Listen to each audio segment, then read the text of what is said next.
Identificadas 42 das 43 vítimas da traxedia ferroviaria de Adamuz. 31 persoas permanecen aínda ingresadas, entre elas 3 menores. Mentres, continúan os traballos na zona cero. En Cataluña, a rede de proximidades rexionais e media distancia permanece parada despois dos accidentes que onte á noite deixaron outro falecido e dúcias de feridos. Os maquinistas convocan folga para os días 9, 10 e 11 de febreiro. Demandan máis seguridade. O Europarlamento para o acordo con Mercosur. O texto enviarase ao Tribunal de Xustiza Europeo para que revise se cumpre cas normas comunitarias. O proceso podería dilatarse ata 2 anos. Os parlamentarios tamén pararon o acordo comercial cos Estados Unidos.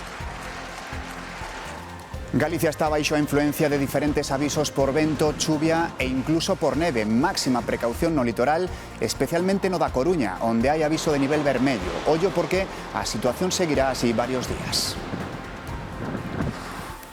Boas noites. O 31 deste mes celebrarase un funeral de Estado polas vítimas do accidente de Adamuz. Será en Huelva, así o acordaron os presidentes do Goberno e da Junta de Andalucía. Polo momento, os falecidos son 43, pero hai 45 denuncias de desaparición. Córdoba, Alberto Mancebo. Sí, Pablo, ademais temos datos de última hora dende aquí, dende o Instituto de Medicina Legal de Córdoba, que eses 27 forenses que levan traballando 24 horas dende o domingo xa identificaron case todas as vítimas. Só queda unha por identificar, é dicir, hai 43 falecidos e 42 persoas que xa foron identificadas, todo grazas ás pegadas dactilares ou tamén ás mostras de ADN que foron achegando os familiares que denunciaron as denuncias. Unhas denuncias, uns datos desas denuncias que hoxe estiveron bailando un pouco eses datos porque pola mañá a Garda Civil comunicaba que eran 43 os desaparecidos que tiñan denuncia e agora o último parte fala de 45. É dicir, hai 43 vítimas, pero hai 45 denuncias de desaparición. As noticias dende o Hospital Reina Sofía de Córdoba son bastante mellores, xa quedan 31 persoas, aínda quedan 31 persoas feridas e ingresadas, 6 delas están na UCI e iso significa que xa lle deron a alta a 92 feridos.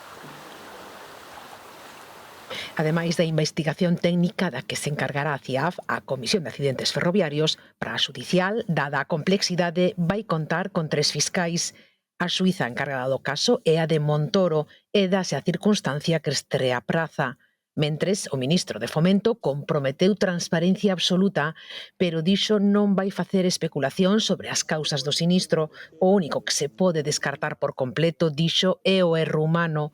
E tamén admitiu como posibilidade innegable que as marcas nos bogies ou o eixo que fixan as rodas aos vagóns supoñan un defecto nas vías.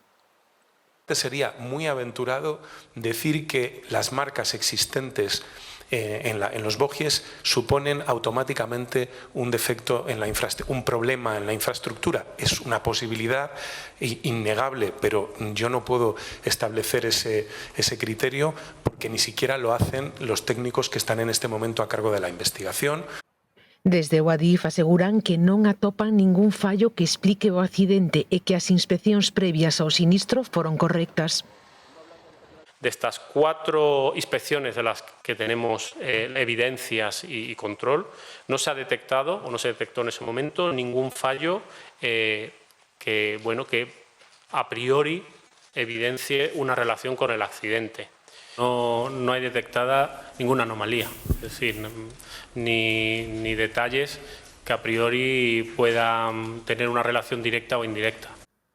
O operativo de emerxencia despregado sobre o terreo traballa no despezamento dos vagóns e limpeza das vías. O ministro de Transportes reiterou que a previsión que manexan é reabrir a vía o 2 de febreiro. Os maquinistas din estar devastados polos últimos accidentes mortais e anuncian unha folga xeral ao considerar inadmisible o desgaste do ferrocarril. O ministro de Transportes non comparte que a folga sexa a mellor opción. Por certo que Puente anunciou que comparecerá no Congreso. Desde a oposición pídenlle explicacións ao Goberno polos constantes cambios de velocidade que houbo nas últimas horas en varias liñas. O Sindicato Español de Maquinistas Ferroviarios convocou unha folga xeral para reclamar que se garanta a seguridade na rede tras os recentes accidentes con mortos, entre eles 3 maquinistas. Din estar devastados e consideran inadmisible a deterioración constante do ferrocarril e tamén van exixir responsabilidade penal aos encargados de garantir a seguridade nas vías. Puente di entender o estado anímico dos maquinistas e as súas reivindicacións, pero considera que a folga non é a mellor opción. Lo que no compartimos es que la huelga general sea la mejor forma de vehicularlas y para ello lo que vamos a hacer es trabajar con ellos para buscar un acuerdo, escucharles, ver de qué manera podemos dar satisfacción a sus reivindicaciones, ponernos dentro de lo que es posible. Os avisos dos maquinistas por vibracións na liña Madrid-Barcelona están detrás do vaivén de cambios na velocidade máxima das últimas horas. Primeiro, o Adif limitou a velocidade a 160 km en varios tramos da liña, e tras retirar as restriccións a primeira hora deste mércores, pouco despois volvía a aplicalas. Ante estas modificacións, dende o Partido Popular exixen explicacións ao Goberno. Dice que el tren puede ir a 300, a 350, después lo baja a 160, después lo eleva a 230 en apenas unas horas sin mayor información, lo vuelve a bajar a 160 hace 2 horas, vuelve a decir, bueno, yo creo que lo que pedimos es esa información, que es la información que tienen y que la transmitan. Seguindo os protocolos de seguridade, o Adif limitou temporalmente a 160 km por hora a velocidade nun tramo da liña Madrid-Valencia e outro tramo entre Madrid e Zaragoza, á espera de analizar estas novas alertas de seguridade. A folga do colectivo de maquinistas está convocada para o 9, 10 e 11 de febreiro. Xa escoitaron ata 4 limitacións a 160 km por hora na alta velocidade española nas últimas horas, algo que contrasta co compromiso de Óscar Puente hai 2 meses. En novembro, o ministro de Transportes afirmaba que a rede chegaría aos 350 km por hora. Nosotros habíamos pensado que era importante dar un paso adelante con la alta velocidad. ¿Por qué nos fijamos el objetivo de 350? ¿Y por qué vamos a empezar por la Madrid-Barcelona? Bueno, lo primero decirles que poniendo nuestra red a 350 por hora nos convertiremos en el único país del mundo, junto con China, que tiene una red de alta velocidad a 350 por hora. En Cataluña, mentres continúa suspendido o tráfico ferroviario de proximidades logo do accidente en Gélida. Durante todo o día continuaron os traballos para despexar a vía dos restos do tren. O Adif mantén suspendida a circulación ferroviaria de Rodoleas ata que finalice o recoñecemento da infraestructura. Ademais, desde as 7 desta tarde permanece cortada a circulación nambos sentidos da autoestrada AP7 entre Martorell e Vilafranca do Penedés ante o risco de derrubamento da infraestructura no tramo de Gélida. A traxedia de Adamuz marcou os actos de conmemoración do 40 aniversario da adhesión de España e Portugal á Unión Europea. A sesión solemne do Parlamento Europeo comezou cun minuto de silencio en recordo das vítimas. O rei Filipe VI agradeceu as mostras de afecto ante a Eurocámara. O rei dirixiuse nese mesmo acto ao Europarlamento. Filipe VI defendeu a importancia dos valores que representa a Unión. Chamou a seguir traballando contra as ameazas que chegan neste momento xeopolítico. Enviado especial a Estrasburgo, Marcos Sueiro. Que tal, Pablo? Boa noite a todos. Don Filipe, como dicías, aproveitou a súa visita ao Parlamento para facer unha defensa firme e razonada tamén do proxecto europeo. O rei botou a vista atrás para afirmar a necesidade de construir unha Europa unida e con autonomía estratégica e tamén económica. Reafirmou o compromiso de España cos seus aliados e literalmente asegurou que endexa máis como nestes tempos oscuros é a idea de Europa tan necesaria. Tengo el altísimo honor. No puedo aceptar, ni mucho menos avalar, planteamientos geopolíticos de otra época como si fueran signos de un tiempo nuevo. Señorías, los tiempos que corren nos recuerdan con demasiada frecuencia que la fuerza sin principios equivale a la barbarie. Pois esta mañá chegaba por sorpresa a paralización do acordo de comercio co Mercosur. Finalmente, a Eurocámara remítelle á Xustiza Europea para que esta aclare se o texto cumpre ou non as normas comunitarias. Estamos de novo en Estrasburgo, Marcos.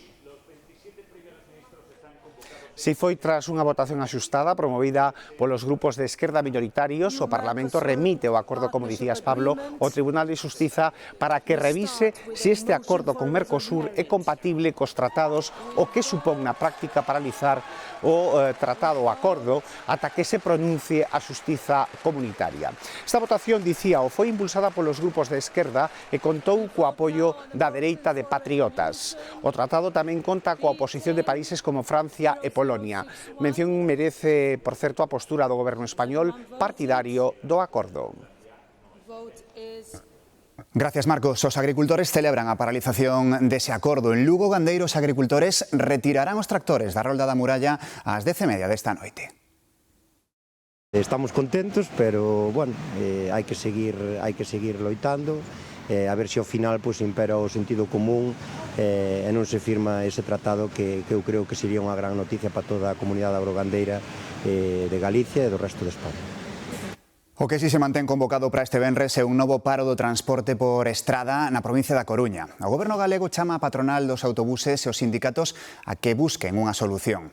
O conselleiro de Presidencia, Diego Calvo, ofreceu a mediación da Xunta e exixiu que se cumpran os servizos mínimos. Do contrario, advirte que haberá sancións. Que os servizos mínimos se teñen que cumprir.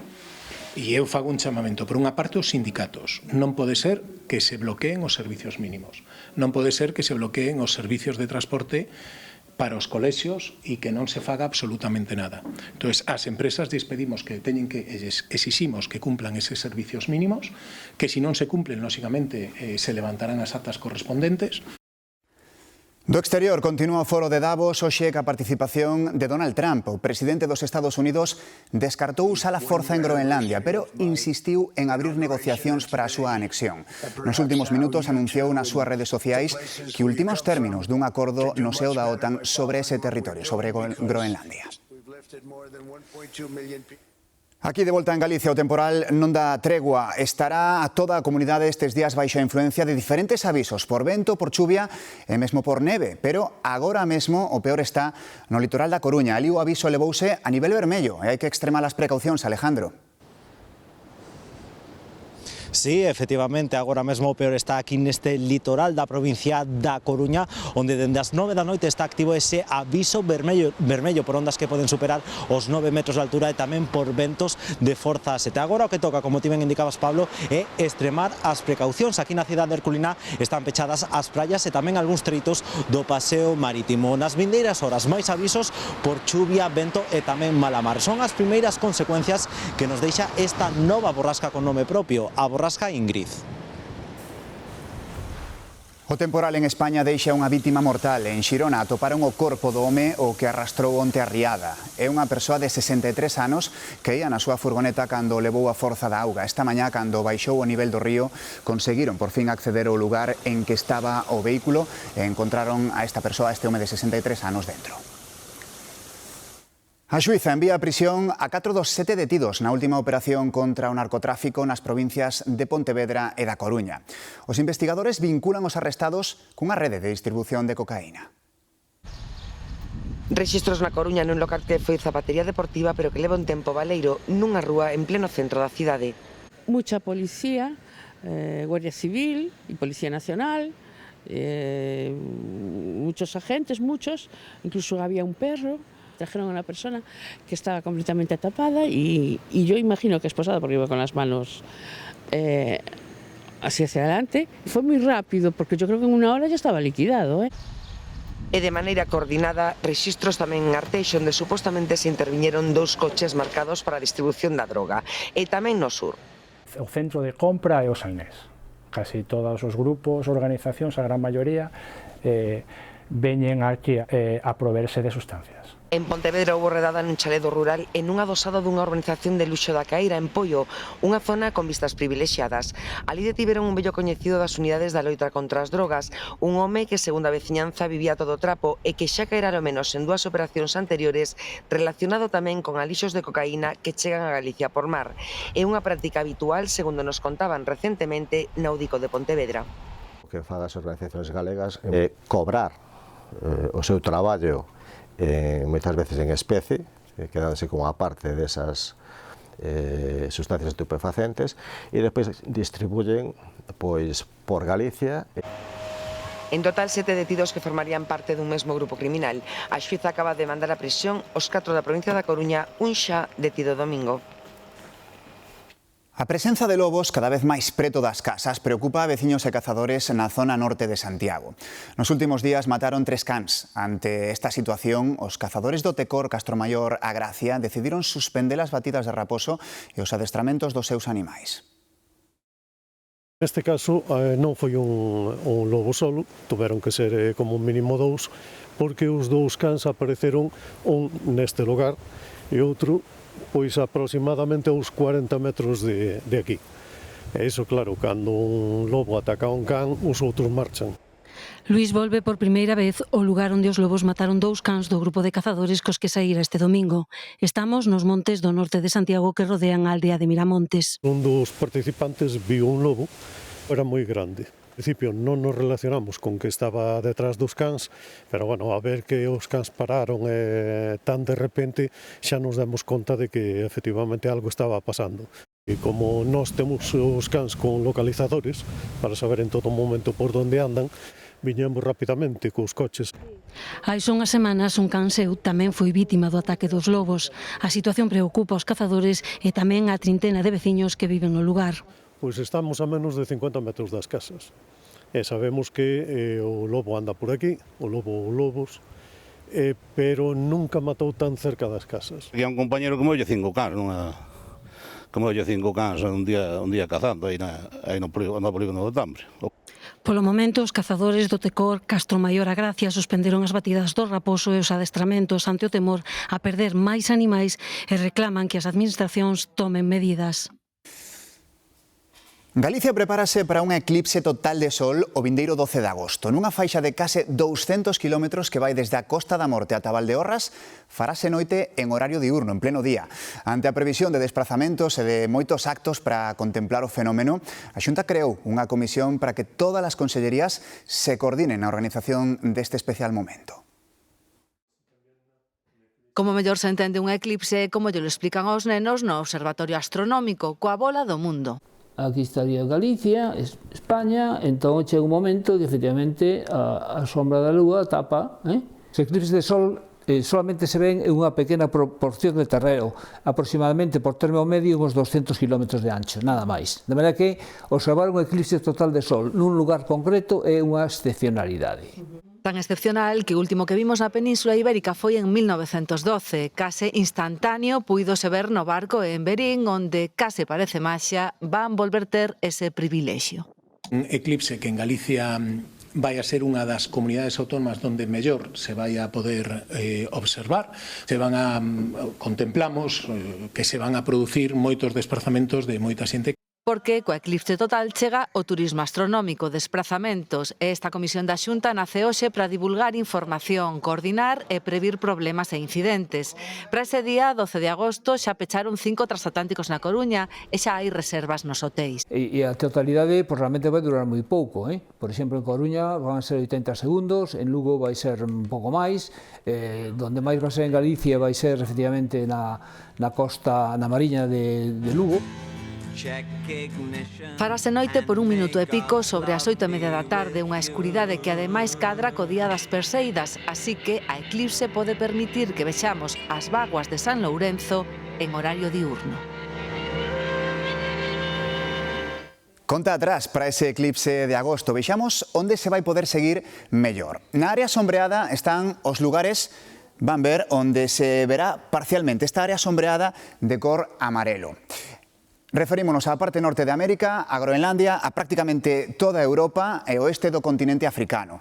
E na banda vermella están marcados os lugares do planeta onde se pode ver con máis precisión e será total. Unha pequena franxa ao noreste de Groenlandia, oeste de Islandia e o norte da Península Ibérica. Será a primeira vez en máis dun século que se observe un eclipse solar total na península.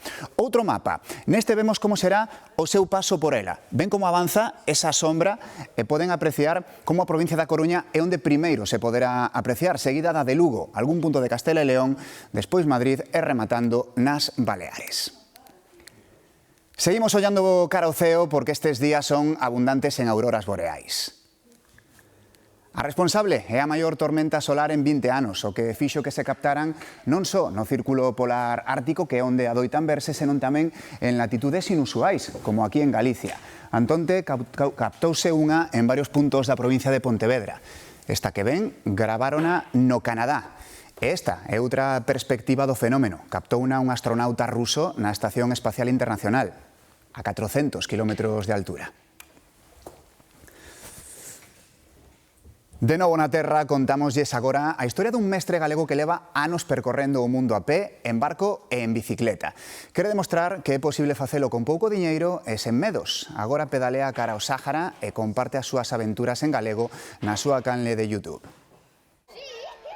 Todo o que precisa para percorrer o Sáhara vai nas alforxas da súa bicicleta. Unha é dormitorio e a outra é armario, roupa. E despois adiante unha é cociña e a outra é tecnoloxía.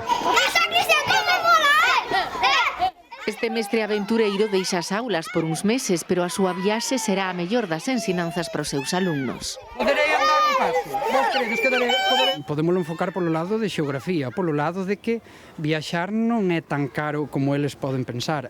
A miña interacción en países musulmanes tamén faga que eles aprendan algo desa cultura que ao final está aí ao lado. Leva 8 anos viaxando, empapándose da xente que atopa, a que mesmo lle fala en galego. Da maneira que te comunicas a veces son xestos, son, eu que sei, o contexto. Entón digo, para que vou falar inglés tampouco me entenden? Pois falo en galego directamente. Gambia, a Patagonia, o Brasil, Irak, percorreu medio mundo convertendo as dificultades en aprendizaxes. Pero sempre acaba aparecendo alguén que che axuda e dai sale unha historia boa. Ou, por exemplo, unha que recordo con especial cariño é que fun á casa de Mujica, do expresidente de Uruguai, que recibía viaxeiros e foi unha experiencia brutal. Así o despediron os seus alumnos, agora poderán seguilo na súa canle co mundo a voltas, unha ventá aberta ao mundo que demostra que viaxar sen medos e presuizos é posible. Pero facendo sempre dunha forma responsable. Unha vida de cine. E de cines falamos. Tras máis de 10 anos de actividade, os de Viveiro volveron pechar as súas portas. Como resultado, as de Ribadeo son agora as únicas salas que seguen en funcionamento en toda a comarca da Mariña. Viveiro volveu quedarse en cines. Tras máis de 10 anos de actividade, a empresa que xestionaba as salas botou o peche. O principal motivo é a baixada de espectadores, sobre todo despois da pandemia. A isto súmase unha complicada xestión a distancia realizada dende Salamanca. Unha mágoa. Realmente non nos podemos permitir que vilas como a Viveiro sigan perdendo servicios, comercio, ocio. Entón, para nós, é unha pérdida moi importante. Con esta nova clausura, as únicas salas de cine que quedan abertas en toda a Mariña son as de Ribadeo. É dicir, a máis de 60 kilómetros de distancia da vila máis poboada da comarca. Teño que desplazarme hasta Ribadeo, hasta Lugo, moitísimo tempo e non me compensa, porque gasto diñeiro, gasto gasoil, e non me compensa ir ata ali para unha película. Non é cuestión de que haxa un cine agora a 60 kilómetros ou 80 ou en Lugo ou noutro lado, é que o temos aquí, pero hai que vir para que alguén o poida ter aberto. Con todo, a empresa a cargo das instalacións deixa a porta aberta ás propostas por parte de xestores locais que permitan a súa reapertura como cines ou para outros usos. Ledicia Costas, David Uclés e Lidia Jorge recolleron en Santiago os seus respectivos galardóns do Premio San Clemente de novela. O xurado, formado por alumnos de instituto, escolleu Pel de Cordeiro, de Ledicia Costas, como gañadora na categoría de obra en galego. A novela premiada en lingua estranxeira foi Misericordia, da portuguesa Lidia Jorge. E en castelán gañou La península de las casas vacías, de David Uclés, que endixo sentirse recoñecido polo futuro do país. A Ribeira Sacra brilla estes días en Fitur. Presenta ante o mundo Paisaxe da Auga, a candidatura para se converter en patrimonio mundial, con Xullo como momento clave para convencer a UNESCO. Un territorio que percorre 26 concellos e que posúe un valor universal e excepcional. Canóns labrados durante millóns de anos, muiños que falan de como nos relacionamos cos recursos naturais, xoias arquitectónicas de hai máis de 1000 anos e unha viticultura única no mundo. Poucas formas mellores de dicirlles ata mañá. Feliz noite.